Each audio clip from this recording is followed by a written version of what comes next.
Welcome. Welcome to the story-worthy hour of power. My name is Christine Blackburn. This is my 22nd show in a row. Can you believe it, you guys? The 22nd Sunday night in a row. I'm here entertaining you with my friends. I have 4 amazing talents on the show tonight that are going to be telling you guys true 10-minute stories in the first hour. And then we begin Story Smash, the storytelling game show with Blanca Patch, and Melissa Peterman is back to be on the judges panel. Melissa is fantastic. And we also have Rick Overton, who's going to be on the judges panel. So stick around for Story Smash starting in 1 hour from now. But right now, you guys, thank you so much for tuning into storytelling. And I got to say, you must really love storytelling. Or you must really love me because, like, I know that the Lakers are on. Right now, the Lakers are on TV. And, you know, here you are watching me. I'm probably, though, if I think about it, I'm probably not on the big screen. You know what I mean? I have a feeling that the Laker game you might be watching is on your big screen, on the big TV, and I've been relegated to your 5-inch iPhone. Or maybe you're watching on your iPad with a big crack right down the middle. I should be on the big screen. I mean, I'm just saying, I think that I would be perfect on the big screen because I love to entertain. What are you doing? Come on, LeBron. It's a foul, ref. It's a foul. Oh, sorry. Here I am. No, I'm here. The Laker game. It's just in the distant past over there. There are a lot of sports on though right now, aren't there?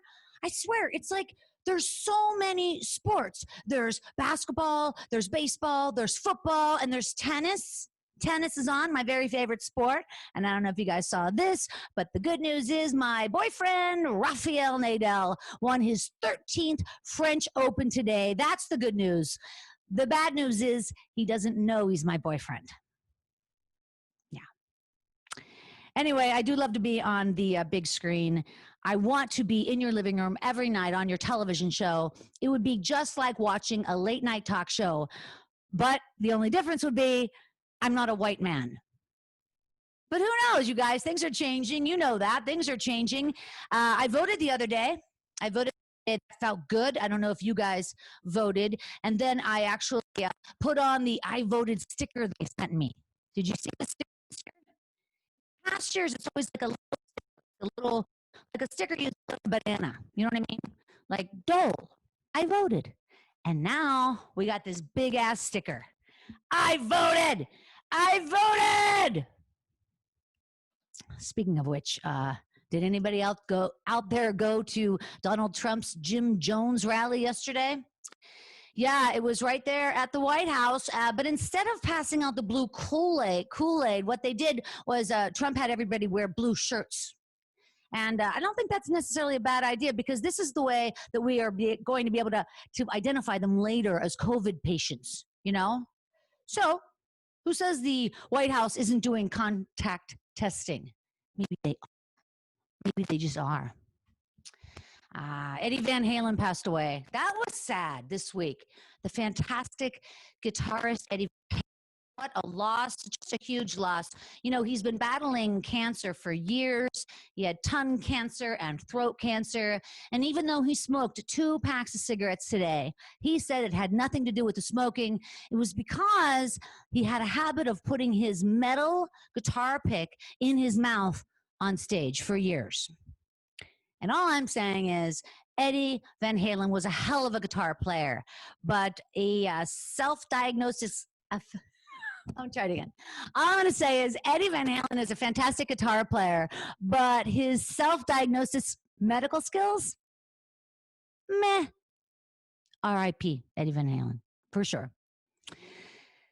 Donald Trump, you guys, tonight he just announced something that Anthony Fauci said 8 months ago, but now Donald Trump is taking credit for it. Are you surprised? I'm not surprised. This is what he does. We know this. I don't even think there's a joke there. I'm just angry, like a lot of you. So vote. Please do vote. And I know in certain states like Pennsylvania, you have to put your ballot in a small envelope and then in the bigger envelope as well. So they kind of make it tricky in some states because, believe it or not, I don't think they want you to vote. but I know you will because you're a fan of mine and you know how important it is to me. All right, you guys, listen, we're going to have a fantastic show. I'm so glad you guys are here tonight. And the very first guest tonight on the show is an Emmy Award winner, an actor, a comedian, an activist, and a self claiming imperfectionist. I would beg to differ, to tell you the truth. Some of the television shows you've seen him on include his performance as the Drake on Seinfeld. Also, he played Pam's dad on The Office. He was in Children's Hospital, ABC's Last Man Standing, TNT's Leverage, The League, The Middle, The Kroll Show. And he's also been in classic television series like Lost, ER, Mad About You, and Married with Children. Now, on the big screen, like if that wasn't enough, on the big screen, you guys have seen him in roles on Bad Teacher, The Informant, Dinner for Schmucks, Cloverfield, Groundhog Day, Mrs. Doubtfire, and Willow. And if all that isn't enough, like I said, he is an Emmy Award-winning writer from The Dennis Miller Show, back when Dennis Miller was super funny. All right, you guys, wherever you are, put your hands together for the fabulous Rick Overton. Rick? Now let's try it. Keep it going for Christine Blackburn. Hope you can hear me. Hello, everybody. Hi. And Christine, that was almost the complete intro, remember? And then I was one of the major food groups. I was dairy products in the 4th grade. And okay, all right, we'll let it slide this time. Hi, I just have a couple of short stories. I'll keep everything moving. One of them's a fun one, just one of those weird coincidental things in life kind of stories. And that was, there's a comedian named Jack Grayman, hilarious comedian.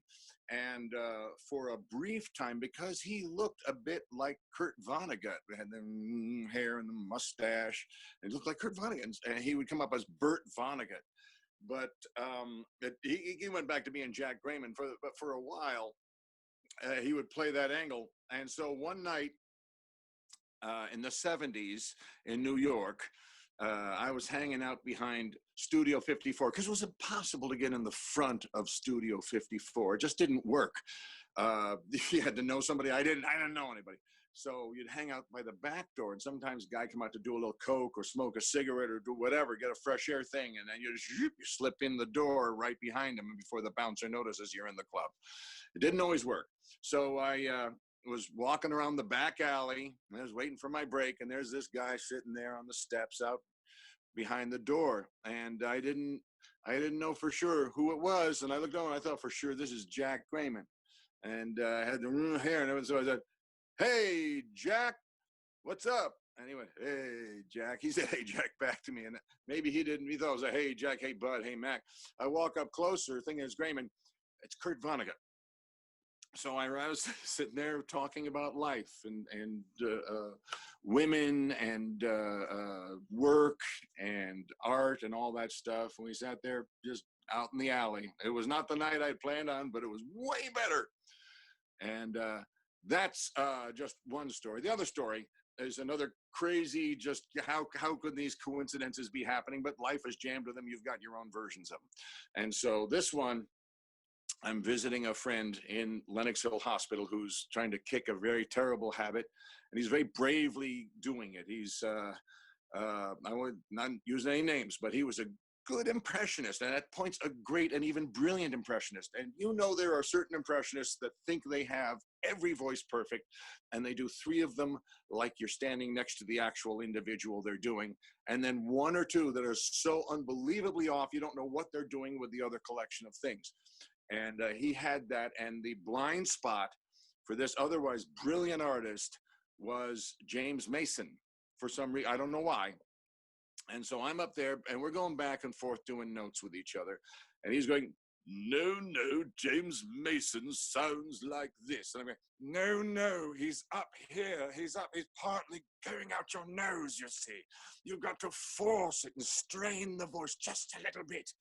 And he goes, no, it's up here, down here, up here, down here. All right, I love you. I'll see you later. I'm walking out of Lenox Hospital. And from behind me, excuse me, young man, do you know how to, and I turn around and it's James Mason and his wife, and they're walking through Manhattan, and they were trying to find the Source, his health food store on 72nd. I wasn't headed there, but I am now. And I'm walking along. side by side with James Mason. And he's like, "Oh, you're a comedian. I think that's got to be the hardest job in the world." And the entire time, I'm like, "Thank you." That's an insane compliment. But inside my head, I'm just going, I was right. I knew it. And so that's it for me. All right. Have a great time. I'll be there to watch and enjoy. Wow, Rick Overton. That's a great story. Hey, listen, man, come back on for a second. Do you miss New York? I have New York on the mind lately. Yeah. Yeah, a Yeah. lot. I'm You thinking still New have York. you have a lot of friends there and stuff? Oh, yeah. Yeah, that's where I started doing comedy. Sure. Sure. Yeah. Uh, yeah, I hope it all comes back. I mean, I'm sure it will, but it's scary, right? Yeah. Yeah, yeah. And so when times are scary, comedians have this mechanism. They kind of do this to fear Yeah. with stories and jokes and things like that. Maybe that's all part of the mechanism, but that's the town where I learned it, a town that can be very scary at times. And you got to learn how to be, Yeah, you come got up, to hang in there come for up. sure. Kids are watching. Now, I want to tell you what I miss most about this whole COVID situation is because Rick Overton, ladies and gentlemen, has taken me out to lunch over 10 times, and he always picks up the bill. Rick, do you miss that as much as I miss that? Yeah, I do. Sure. Aw. I miss, absolutely. It's a lot of, it's a lot of, e-distance. We have a social e-distance now. It isn't like people are not in touch. Right. It's just, this is how we're in touch now. Yeah, this is the new normal. And I think like to myself, like, I don't know if we'll ever go back to like hugging somebody. Like when people would come on my show Storyworthy, as soon as I see them, I'd run over and hug them. I mean, like automatically. And Right. now I don't know. Well, the last time the pandemic hit, it didn't stop the 1920s from completely happening, Yeah, that's right. And here we are again in the roaring 20s. Roaring. People come out of it roaring after that, Yeah. Well, we're ready to roar again, hopefully, in less than a month here. Well, here we go. Here we go. Thanks, Rick Overton. We'll see you on Story Smash in about 45 minutes. Oh, I also wanted to mention, you guys, this week on Storyworthy, I have comedian Steph Zamorano. Steph Zamorano, she's an incredibly talented girl. She writes on her husband's show, The Jimmy Dore Show, and Steph is just fantastic. So you guys can subscribe to Storyworthy for free on Apple Podcasts. I think you know that. And the brand new episode will be waiting for you on Tuesday morning when it comes out. So I'm going to show you that right now in the chat room, and you head over there right now and you do the Apple podcast thing, or for some reason, that's the platform that matters when it comes to podcasting. Anyway, you guys, right now, our next guest, she's so wonderful. She's been on the show before. She's bright and she's talented and she's damn funny. She always wants to have a good time. She's a podcaster, an author, a speaker, and a spiritual teacher. She's also a divorce coach, and she is a mother of 5. How about that? Mother of 5. She's also an executive producer on the Mindfulness Movement film with Deepak Chopra. She creates a safe space in her workshops, her mastermind group, and her one-on-one counseling. She's an amazing person, and I'm just thrilled that she's here. Please welcome my friend Leigh Koechner. I'm so happy to be here. Thank you so much, Christine, for having me. I wanted to go home after hearing my introduction, but I do those things. But I'm excited to talk about tonight something before I got really on the spiritual path, which was back around when I was 21-ish. I lived in Manhattan Beach, and I don't want to like make you feel inferior or anything like that, or make you feel like, oh my gosh, this girl's really something else. But I want you to know that I graduated with a degree from Kansas State University, and it was in recreation and leisure. Thank you. Yeah. My dad had a great belly laugh when I shared that was a major I picked. Anyway, I'm one of the few people who actually used their degree. I ended up going to become an activities director in Guam, the Virgin Islands, and then I became a scuba diving instructor for Club Med. So I had a complete blast. But when I was done with bathing suits and all my friends had apartments and cars, I was like, I need to move somewhere near an ocean. I can't go back to Kansas. And my friend who I was rooming with at the time said, move to Manhattan Beach, California. You're going to love it. I did. I moved to Manhattan Beach, California, and I freaking loved it so much. And I was waitressing there. And my friends and I used to go into Hollywood sometimes to party and to dance. So I remember one particular night we were in Hollywood at a nightclub, and we were on the dance floor dancing and kicking it. And I just remember looking over when I was dancing and seeing this super hot guy dancing like really good. And I could see that he was a bouncer at the club, but he was dancing so sexy. I couldn't keep my eyes off him. So as I kept partying, I would dance with my friends, and then I would run over every time I had to go to the bathroom. I would run over and dance on him and then go to the bathroom. And then I'd go back with my friends and dance. And then I'd look at him sometimes when I was grinding on my friend and looking over at him like, yeah, I see you see me, whatever. And then I go dance on him and go to the bathroom. Well, I knew it was about time to go, and we were pretty intoxicated. So I went to the bathroom first, and then I went over on the bodyguard and I danced with him. Bodyguard, that's not what he was, a bouncer for the club. And I danced with him.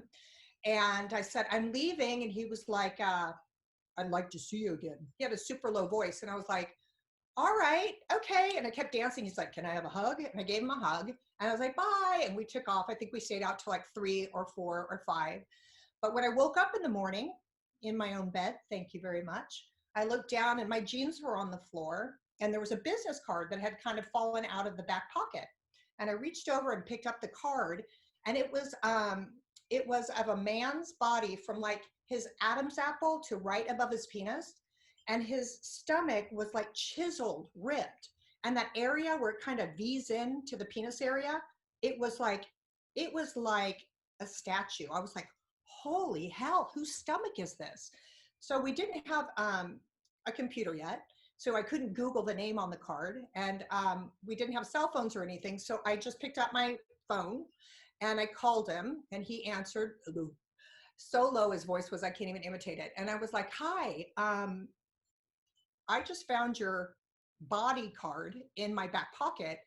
And who in the hell are you? Like, I don't even know where this came from. And he's like, are you kidding me? I was the bouncer you danced with last night. I was like, I didn't even ask for your card. And he had slid it in my back pocket before we left. So anyway, we're talking. He said, I'd like to see you. And I was like, all right, with the stomach like that, I'd like to see you too. So anyway, he lived in Van Nuys and I lived in Manhattan Beach. So he would come down to the beach and hang out, or I would drive to Van Nuys. And he lived on top of a gas station and drove a rusted out Impala. And we dated off and on for about a year. And like one time he came to my work, I was waitressing at Houston's in Manhattan Beach when it just opened.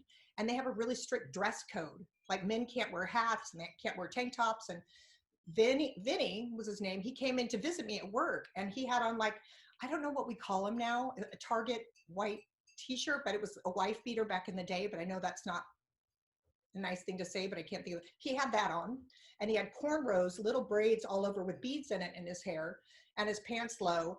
And they were like, Leigh, some guy's here to see you, but he's not dress code, so we can't let him in. So I walked up, I was like, Vinny, why are you coming looking like that? Sick, you have on a tank top, you can't show your armpits here. And I was all freaked out. I was like, don't visit me at work.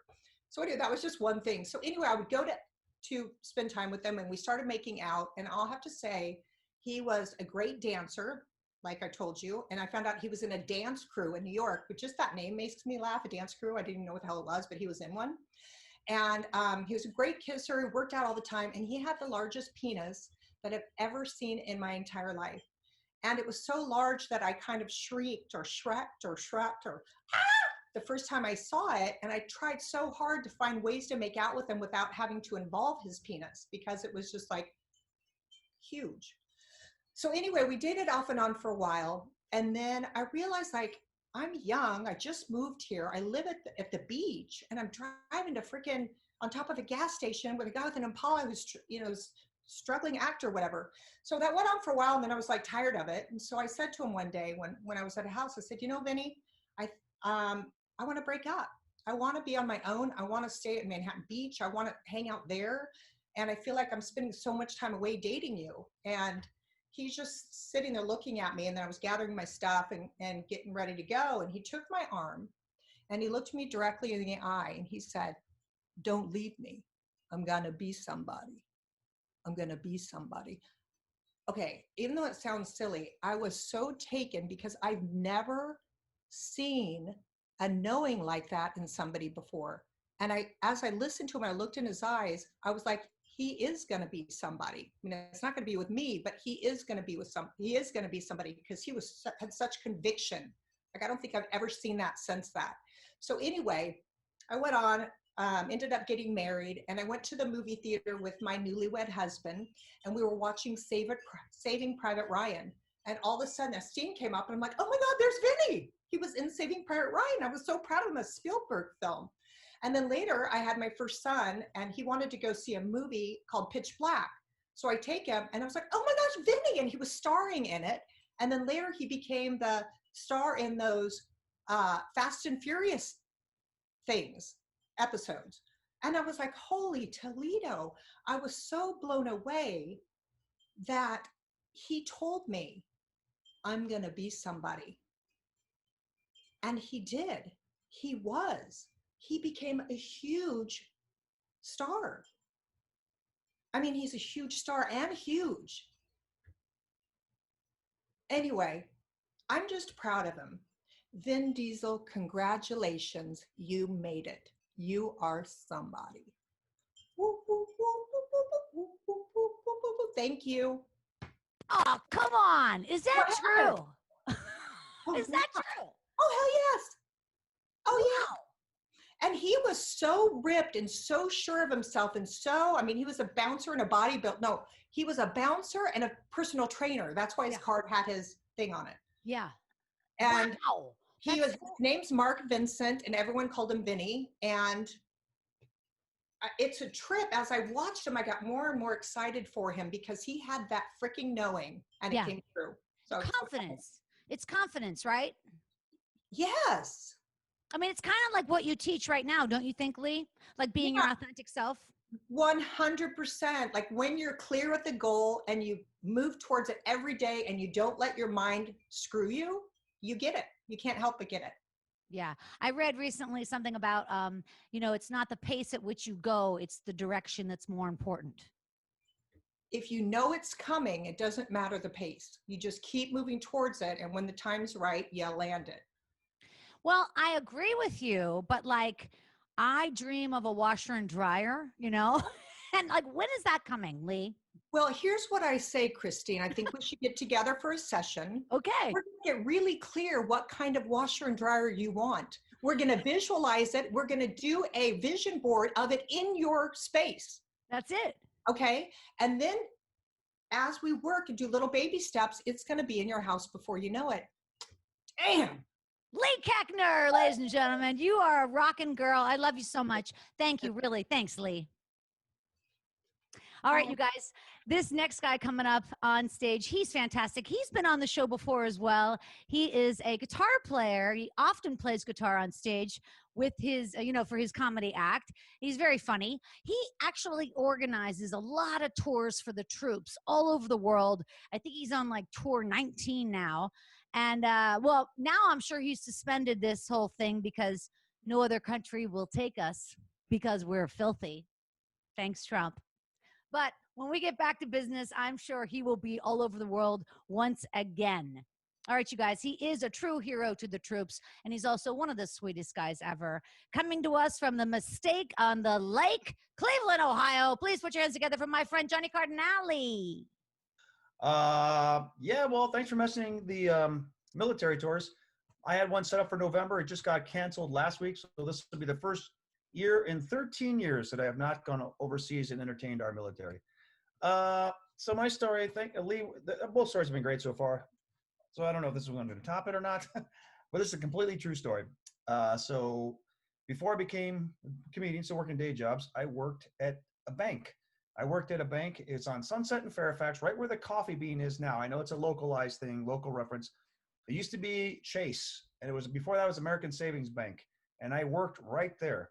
And my desk was right as you walked in the door. My desk was right there. And so anybody and everybody who had a thing or had a problem or whatever, they come sit at my desk and talk to me. So I met a lot of interesting people. You can imagine that area. A lot of interesting people. I met a lot of old ladies were my customers, 80 and above. Brian Reese was my customer. And this guy used to come in with these stack of checks. I go, what do you do? He goes, I'm an acting coach. And I go, really? So he goes, yeah, you should take my class. So I did. And I met and took class with Rick Overton, who was on just a couple things ago. That was a while back. cool story. But I met this lady named Sybil, 84 years old. She used to come in. She had $300,000 in our bank, in bank accounts, CDs. Actually, a little less, 98,000 per bank. If you know banking at all, you keep it at 98,000. So when your interest comes in, you don't go over 100,000 and lose your insurance. So anyhow, she would come in and I'd take care of her banks, just, cut her a check for the insurance, whatever, update her passport, take her to the safe deposit box. But we became kind of friends. 84 years old, And then I come to find where the Laugh Factory is on Laurel Ave, just walking distance from this bank, Laurel Ave, right across from Laurel from the Laugh Factory, right behind what used to be the 76 station. Again, local references, but there was 3 apartment buildings. She lived in the 3rd one up. And I found out that her and her husband built them in the 1950s, I think 1956. And she had lived in that apartment since 1956. And she owned them all. She's a widow, so free and clear. You can only imagine how much money these were worth. This is a long time ago, but even back then, millions. So she was my buddy, And then I was living in Venice at the time. And once I was thinking, oh man, I got to move up to Hollywood if I'm going to make it as a comedian. I was just starting to hang out at the Comedy Store a lot. So I messaged her. I didn't message her. That wasn't invented back then. I was talking to her. Actually, how people used to do that, talk in person. And I just told her, I go, hey, Sybil, do you have any places for rent, or know anybody? She goes, and she's talking to us, John, I have a place in one of my rooms. That's how she would talk. One of my rooms. She had a room in one of her houses. It was the first house off of Laurel, north of Sunset Boulevard, on the right-hand side, the east-hand side. She goes, you can have it for like $500 a month. I moved it. I took it immediately, sight unseen. So I'm living in this room. It was a converted house. It used to be a house, upstairs, downstairs, and all the rooms were converted into units. They were tiny, but it was up here. It was the price is right, and so I grabbed it. And there was just a lot of weird people that lived in the building, as you can imagine. If anybody knows who John Biner is, he's a comedian, I guess, from Canada. He was popular in the 70s or something. His son lived there. He was my next door neighbor. And his son didn't have a phone because he couldn't afford it. And this is before cell phones. So he'd come over and use my phone, ask if I'd let him use my phone. He'd call Canada. His dad lived in Canada. And just like real quick, but he'd give me like a few bucks to call his dad. And then his dad would call back. Like this quasi-famous comedian would be leaving voicemails on my answering machine for his son. It was so bizarre. And behind the house, you go up the driveway, and I parked over to the right. There was this shed, like with this guy with his long hair. He kind of looked like Quint from Jaws, kind of like scruff and just kind of angry looking guy. Always walking around. He was like the handyman. He had like 3 cars up on blocks. He was always working on stuff with his hammers out and big tables and stuff. And he had a missing a leg from the knee down. And he didn't have like a nice prosthetic. He literally had a wooden like peg, like kind of, walking like weird, like Civil War kind of thing. I'm like, okay, that, whatever. He's a handyman, whatever. He does his job. Who knows? I don't know the guy. So I move into this house, like I said, sight unseen. I just take it. I was happy to be up there. And then within like a few weeks, I'm realizing I don't know if I can live here because there's a lot of noise. Everybody's making noise because honestly, I think there's a lot of drug dealers going on in that house at the time. And the guy in the back never looked at me. He hated my guts because I was clean cut and I was just energetic. And there's these guys who lived below me were always making noise at night. So I'm like, I can't live here because I was my schedule at that time. I'd walk to the bank, work all day, come home, take a nap, go to the Comedy Store, hang out from 9 p.m. to 1 in the morning almost every single night, and then get back and repeat that. It was insane, right? So I just wanted my sleep when I got home. And they were doing drug deals, playing music, 3, 4 in the morning. So finally I told Sybil, I go, hey, I don't think I can live here anymore because it's just too loud. She goes, do you have how much money do you have to spend? Because she goes, I have a unit in my place. And her place is really nice, like gated, it's like, it's just super nice swing. She lives there. I go, Sybil, I can only afford like $600 a month. She goes, you can have it. I have a unit. So just like that, no contract, no lease, nothing. And all of a sudden I moved, literally it was like moving from the ghetto to like Beverly Hills, even though it was 3 buildings up. So now I'm living in her building. It's only like 10 units, maybe 12. I'm like living in the very back up in the corner. It was a studio. It was furnished with like this nice antique furniture. So I walk in, all of a sudden I look like a player. I got no money at the time, right? I have a bed. That's all I have brought with me. No furniture. to speak of. So all of a sudden, it's just like the coolest place ever, and I'm living there, right? And so she was like the coolest lady, 84 years old, like I said, really rich, but eccentric as hell. Like she'd call me in, so I'd be walking by, and she'd go, "Hey, John, come in, come in." And she asked me like what CD rates are at the bank and what she should do and blah, blah, blah. And I tell her whatever was, just so she didn't have to walk down. And one time she gave me a piece of cheesecake. And no, take it. You'll love it. And I'm like, I'm cool. It's my landlord, so I take this piece of cheesecake. And I just remember she gave it to me on this really cool little plate. And it wasn't like, like a fancy plate, but I just liked the little plate she gave it to me on. Anyhow, one morning, I get a knock on my door. I mean, this is a gate. You can't just get into this building. I have to let you in. I'm like, who knocks on my door, right? 5 in the morning. And I look through the people, 2 police officers. I'm like, whoa. I mean, I'm thinking, did I do something? I don't, I open the door. Hi, can I help you? And they're like, did you hear any noise last night? Were you here last night? I go, yeah, I was here. They go, did you hear any noise? I go, no, nothing at all. I'm like, no. I go, okay. I go, wait, can I ask what this is about? And they go, there was a disturbance in Unit 3.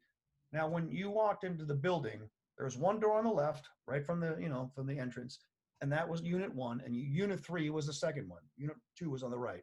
So her building was Unit 3. Her door was right there. And what was interesting about Sybil's door, it had like 5 locks on it, like you'd see in New York, I guess. Click, click, click, click, like those kind of locks, like deadbolts. I always just thought that was kind of unusual. But she was eccentric. Like one time I was walking by and her door was open, like 5 in the afternoon, and I hear this opera singing, oh, yeah. And I'm walking by, and I'm like, is she cranking her stereo playing opera? I mean, I knew she liked opera just from talking to her.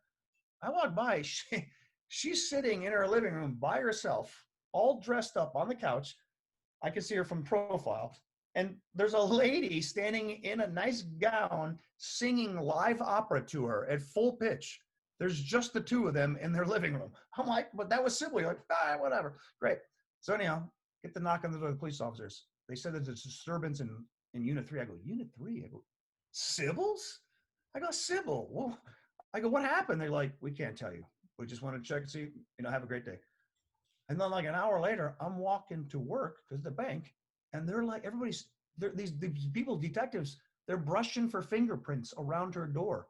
Like you see on CSI or something. I'm like, what the heck happens? I got to go to work. And I had these 2 neighbors who lived up by me.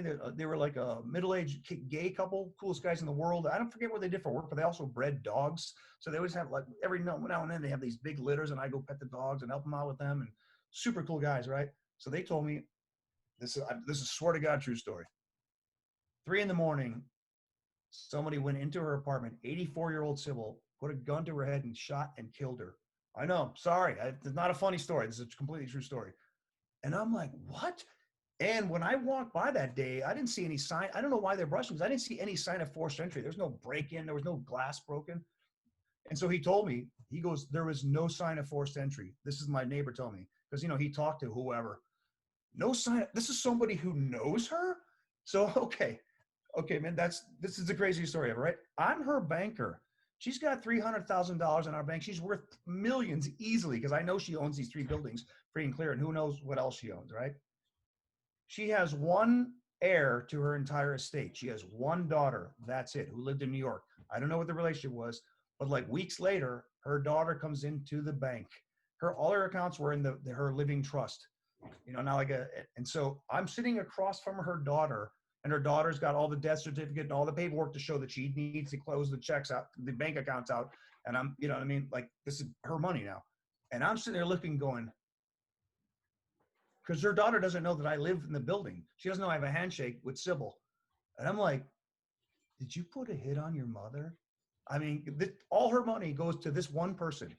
And I'm like, you know what I mean? So, but there's nothing I can do.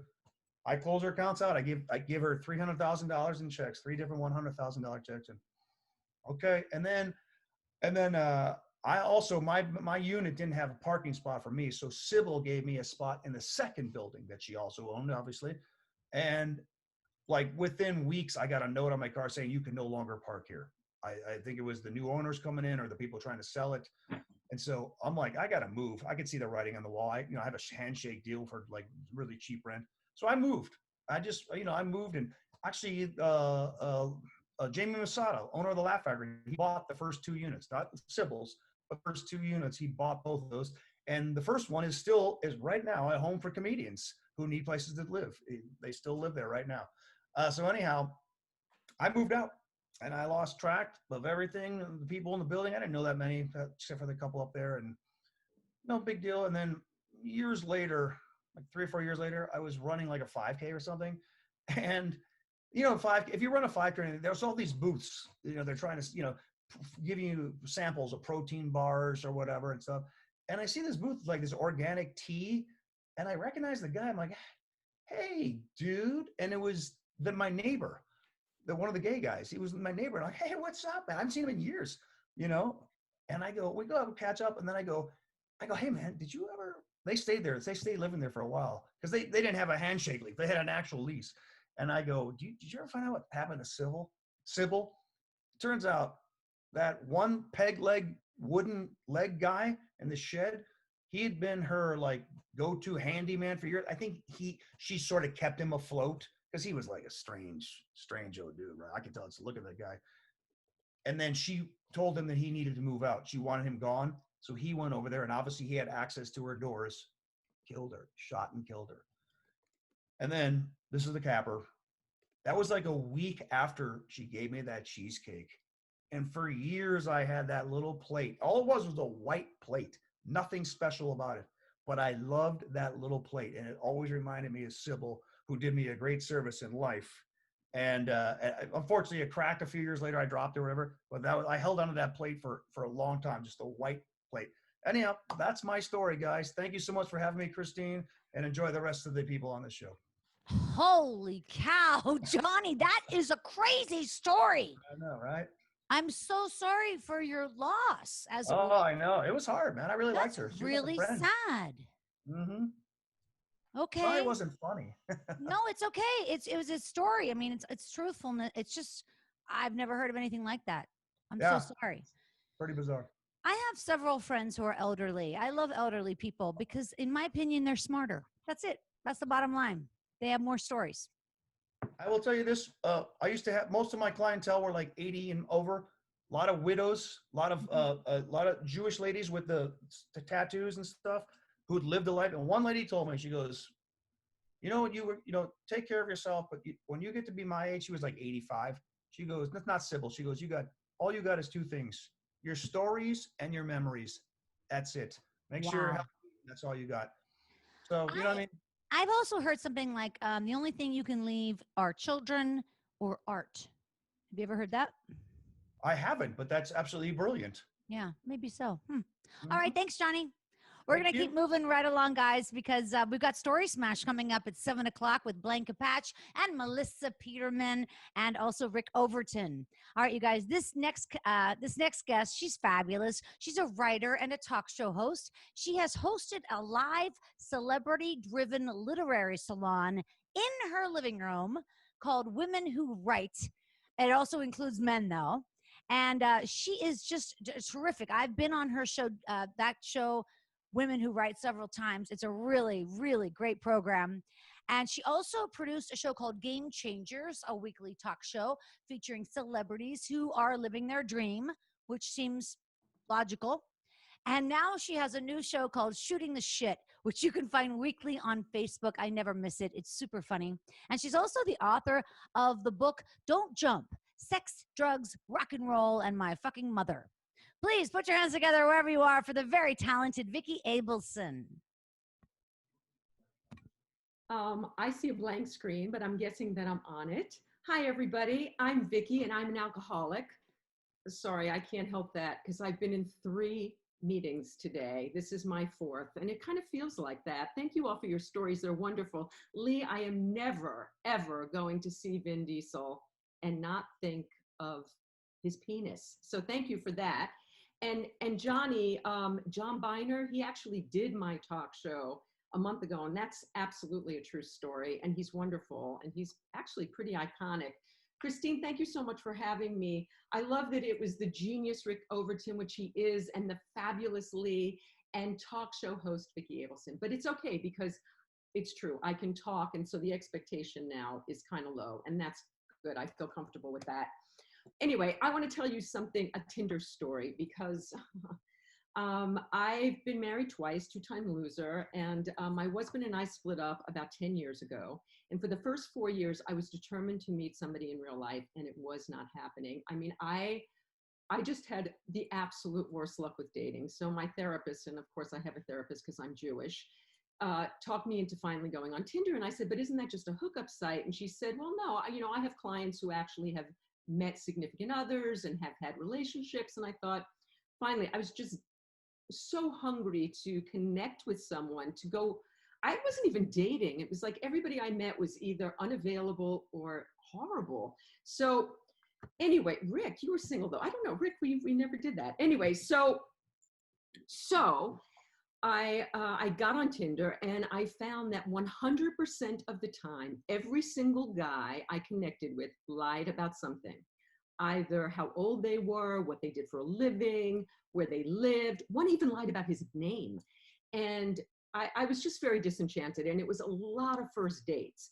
And I finally dated a couple of guys for a couple of months, and they really were kind of dead end because both of them had lied to me about something. Anyway, this one night I had gotten an epidural in my back, those shots they give you. I had been in a car accident, and they told me to just rest for the rest of the night. So give me permission to just lay in bed and watch Netflix and eat junk food, and I'm in. So this particular night I found something on TNT, and on TNT they have commercials, and I'm like, commercial? And you can't fast forward through them. I was watching online, I guess. And so, leave me unentertained for 10 seconds and I can't do it. So I pick up the phone and I start swiping left, no. And then all of a sudden I see this gorgeous guy. I mean, gorgeous guy, long hair, sexy, black and white picture, framed well, very exotic. And I see he's 5,683 miles away. And I'm like, what? My thing is set at 60 miles. He must have just been in LA in the last couple of days. Maybe he's coming back. Maybe he is, his name was Julian. I thought that could be anything. So I swipe right. We immediately match. He immediately writes to me. And I said, hi, Julian, where are you? And he said, well, will you hate me if I say Paris? And I said, hate you? I love you. And Leigh, you were talking about vision boards. Right in front of me at the foot of my bed was my vision board with Paris in big letters. And I thought, oh my God, this is an omen. So anyway, we start talking, and it's like 8 o'clock at night, and we end up texting on Tinder for for 3 hours. And he said, I'm coming back to LA tomorrow. And tomorrow was going to be Saturday. He was getting in on Saturday night. And he said, would you come down to Torrance? Because that's where he was a pilot. And they stay in a hotel in Torrance. And he said, would you come down, meet me by my hotel, and we'll go to the beach and I'll take you out to dinner. And he said, and just pack a bag just in case. And I was like, Julian, I don't do that sort of thing. And then he said, Vicki, and I ended up putting the bag in the trunk. But anyway, so we ended up texting a lot. And then he texted me as soon as he got off the flight, and he called me, and I heard his voice. Oh my God. He really, he had me at Paris, but the voice. So anyway, I'm going to drive down there, and I go to a 12-step meeting first because I got to have my God before I go do this thing. And I drive down there, and he's waiting for me in front of the hotel. And when I say better than anything I had ever, we were both literally, we looked at each other and we both went, ah, we were vibrating. It was so exciting. And he had me get out of the car and give him a hug. And then he got back in my car and he said, okay, drive to my car and we'll leave your car and we'll go to the beach. And he got in and we were looking at each other, and I'm like, oh my God, score. And, I was convinced that I was cursed. I had not been on more than a first date, or I had not gotten laid, actually. It's not that I hadn't gotten laid. I had chosen not to have sex for a year. And I'm thinking, oh my God, this is going to maybe this will break the curse. But, I thought that before so many times. And then something would happen. I find out he's a mass murderer. I don't know, something. So we go to the beach, and we're walking on the beach, and he goes to kiss me. And first kiss, not so good. I'm like, oh, shit. But, I'm hanging in there because that accent and that face and Paris, and he's so sweet, and he's telling me we're soulmates, and he's saying that he's a pilot and he's been going back and forth between LA and Paris, and that every few weeks he's in LA, and that he had done it because he was seeing this woman and she had a kid and he didn't really want kids. and that they had broken up months ago, and that he was waiting to find somebody like me, and he was in program, like I'm in program, and I'm thinking, oh my God, and he's, soulmates. And anyway, so I had to look at my phone to look at some business because I'm an idiot. And I look at my phone and it gave him enough time to look at his, and I see his face register something kind of weird. And I'm thinking, oh my God, what was that? But, we got past it, and we're talking, and he's telling me how I have to come to Paris, and Paris is beautiful in the springtime. But this was like, when was it? This was in February. And he said, oh yeah, Paris is fantastic in the springtime. And you'll come, and it'll be wonderful, and I'll be back in a couple of weeks, and everything was fabulous. And he said, let's go see the sunset. And he drives me over this thing, and it's the most romantic thing in the world. And then he puts on some music, and it's like house music. Now, did I mention that I, at the time, was 62 and he was 41? And that might seem like a really big age difference, except that was really old for me, because a psychic told me a million years ago that I was my third marriage, two-time loser, my third marriage would be to somebody possibly scandalously younger. So I only dated like way younger guys for like that whole time I was on Tinder. So this guy was kind of a grown-up for me. I thought that was pretty good. And the whole fact that he didn't want to have kids, that was a good thing, because young guys are going to want to have kids, and actually they could wait me out. I was dating guys who were like 30, so if I'm like in my 60s and I go in my 80s, then they're still young enough to have a kid. But anyway, that's another story. So we're at the sun, and the sun is setting, and he's playing this house music, kind of annoying me. But then he goes and kisses me again, and this time really good, second kiss, really good. Then we go for sushi, and we have a 3-hour dinner. Now he only orders like California rolls, he doesn't eat raw fish. All right, I let that slide. So he's Parisian, how can you not? Anyway, so then he says, why don't you come back to the hotel? And I'm like, ooh, I don't know, coming back to the hotel, but okay. So it's been a long time. We go back to the hotel. It's really romantic. He's dancing with me. He's speaking French in my ear. We go to bed, and he starts playing this monk chant while we're having sex. He's playing this chant music, and I just can't. And I said, please turn that off. And, that wasn't very sexy to him, and his music wasn't very sexy to me, and it kind of killed the whole thing.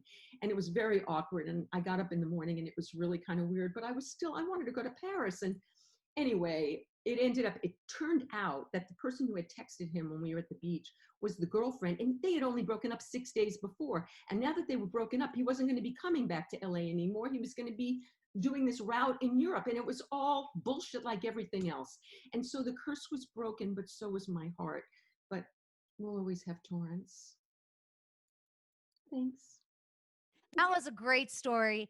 Yes, in fact, we'll always have Torrance. It's kind of like the Cleveland of Southern California. I mean, I'm just...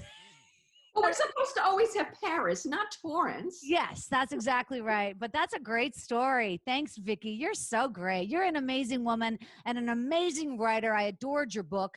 I meant to bring it out earlier because I have it. But anyway, you guys, check out Vicki's information. I'm going to send it to you right this second and find out all about her. She's so talented. Oh, my God. She's so talented. Yay. Hi. I wanted to tell you guys a quick story about when I used to be a flight attendant. In 1989, I became a flight attendant. So this is, this is before 9/11. This is like the golden age of flying. I mean, really, it was really a cool time to be a flight attendant in the 80s and 90s.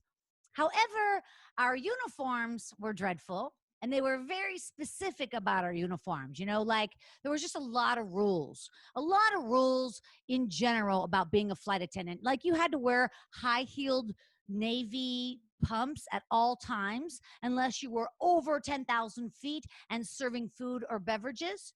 And at that point, over 10,000 feet, you're in the air. You can't wear those high-heeled shoes anymore because now you have to slip into your Navy flats.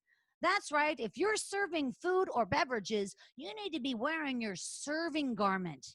Yes, your serving garment, which was like an apron. But you can't wear the serving garment on takeoff or landing because that's when you have to be wearing your double-breasted blazer. Come on, you guys. Take notes if you have to. But everything about the uniform was so specific that when I was in training in 1989, they had an entire week called Accident Week. It was like Shark Week, but with airplane accidents. And one week we were watching the Air Florida crash, Air Florida Flight 90 crash. It happened on January 13th, 1982, a Boeing 737. It crashed on takeoff onto the 14th Street Bridge in Washington, D.C. And then it kind of teetered on the bridge. It landed on 7 occupied cars, right? So now we're watching this in training. And now we see this airplane. There's video of an airplane crushing 7 cars, obviously killing everybody aboard. And then the plane just sort of teetered back and forth and back and forth. And then all of a sudden it fell off the bridge and it plunged into the icy Potomac River, sinking. It was a surreal scene with people on the edges of the river trying to help the helpless passengers who were clawing to get out of the river. And here's the thing. Only 5 people survived the entire crash. 5 people survived the entire crash. And one person who survived was a flight attendant. And now we see this flight attendant. She's dangling from a rope. She's hanging on for dear life, and she's spinning in the air. She's spinning. And then we notice she's wearing her serving garment. And this is when the flight attendant instructor stopped the film, the VHS tape, and she said, all right, you see that? You see that? Is that what you want? Do you want to be on national television in your serving garment? So, being a flight attendant, it wasn't all it's cracked up to be, but we did have a lot of fun. I actually turned out to be a very good waitress in the sky. I ended up, being a flight attendant for 7 years. And I wanted to share a quick story with you guys about 5 months into my flight attendant career. So we're talking about 1989, maybe early 1990. And it was just before I got off probation. I was flying from JFK Airport in New York City down to West Palm Beach, and the flight is packed, and I'm working first class. A lot of times, you might think at home that only the senior flight attendants work first class, but in fact, senior flight attendants didn't want to work first class because it's a pain in the ass. You got to be in control of all the liquor money. You're in control of, taking care of the pilots. By the way, when I say take care of the pilots, I mean, serving them coffee or whatever they wanted. One time when I got on board a plane, the captain called me up to the front and he said to me, hello, I'm Captain Morrison. And what is your name? Christine? Okay, Christine. Just so you know, for the next 4 days, this is the color I would like my coffee. And he got out a paint chip with all these colors of tan and brown. And he had it circled. This is the color I want my coffee. So that was nice. Anyway, so this day that I am on a plane from JFK to West Palm Beach, I'm working first class, like I said, and all of a sudden, a woman from the back comes up between the curtains, and she says, "Excuse me, stewardess, I just wanted to tell you that Mr. Klein in 5C, he passed away." I'm sorry, what? Mr. Klein in 5C. I'm his nurse. He died. Oh, all righty. And she turns around and walks back through the curtains and sits down. And I'm like a brand new flight attendant. Like, I still have another month on probation, and I don't want to mess this up. So I go to my flight attendant emergency manual, which we always had to have on us, and I look into the manual, and I look and and there it is. There is actually a rule if somebody dies on your flight. And it simply says, do not become alarmed.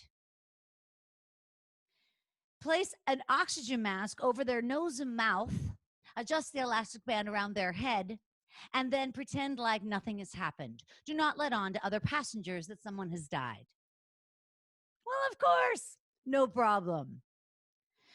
So I get an oxygen tank out of the overhead compartment, and it also said they might want a blanket. So I get a blanket down. I mean, they're dead. They're not going to want a blanket, but they're saying put a blanket over the person, and not over their head. But anyway, I walk back into coach, and then I see the guy, and he's sitting in 5C, and he's by the window, and he is dead. But I do my job, and I walk over and I said, Hey, Mr. Klein. How you doing? I heard you're not feeling that well. And I started unscrewing the little air thing, the thing above their head. And the nurse is there. And I go, hey, I brought some oxygen. I thought we could just put you a little oxygen on so you'll feel better. And nobody on the flight is catching on. Nobody's realizing what's going on. And the nurse, she helps me with the oxygen bottle, and she helps me with the mask. And then we have to like put that, the elastic band over his dead head. Oh, what's that, Mr. Klein? Oh, you're a little cold? I brought a blanket. Here you go. Okay, I'll be right back. And then I walk up into the cockpit, and I tell the pilots, I'm like, hey, you guys, a lady, 5C, Mr. Klein, this guy, he died. And they didn't appear to be miffed at all. They just said, okay, we'll alert the ground. And then we just continued on to West Palm Beach, like no big deal. And then it was about time to land. And I went through the curtains and I checked on Mr. Klein one more time. Yeah, he's still dead. And then it's time to land. So the airplane lands, and I think that we're going to get the dead guy off first. Or after, actually. I think we're going to get the dead guy off after. Like, we'll get all the passengers off, then we'll take off the dead guy. But that's not the way the rules go. The rules go that he goes off first. So the plane lands. We taxi to the gate. They pull the gate out. I open the door. And these two paramedics rush onto the plane. And the entire scenario, it just keeps on going on. It's so ridiculous. They're coming on with the straight back chair. They push it back between the curtains. Oh, hey, Mr. Klein, how you feeling? We heard you're not feeling well. There's like passengers all on the plane. They'll go, oh, well, sir, we're gonna put you in the straight back chair. We'll get you off the plane. Okay, then we're gonna just lift your arms. And they put this dead man in a straight back chair, and then they like wrap this Velcro strap around his arms. He's like this, and then they just wheel him off the plane. Well, I'm not even off probation, and I'm not going to mess this up. So I just say, bye-bye, Mr. Klein. Thanks for flying with us. We'll see you again next time. Bye-bye. So there you go. That's my flight attendant story. That's my dead guy on a plane story. This has been so much fun, you guys. We're right at 7 o'clock now, so I would like to say thank you to all of the fabulous storytellers you saw tonight. Unveil yourselves, storytellers. There she is, Vicki Abelson, Johnny Cardinale. Big applause. Big applause for Leigh Koechner. Yay, Leigh Koechner. And of course, Rick Overton, the amazing Rick Overton. Thank you all so much. We're here every Sunday night. My name is Christine Blackburn. Good night. I place my own bets and I make my own deals. So if you're following me, you better make clear, yeah. If you're looking for heaven, baby, the line forms to the rear, and you can follow me, follow me. I'll take you down to the river. Follow me, follow me. I'll keep you silent. Thanks for joining us on the Storyworthy Podcast. We'll be back next week with all new stories. Subscribe to Storyworthy on iTunes and visit the Storyworthy website at storyworthypodcast.com.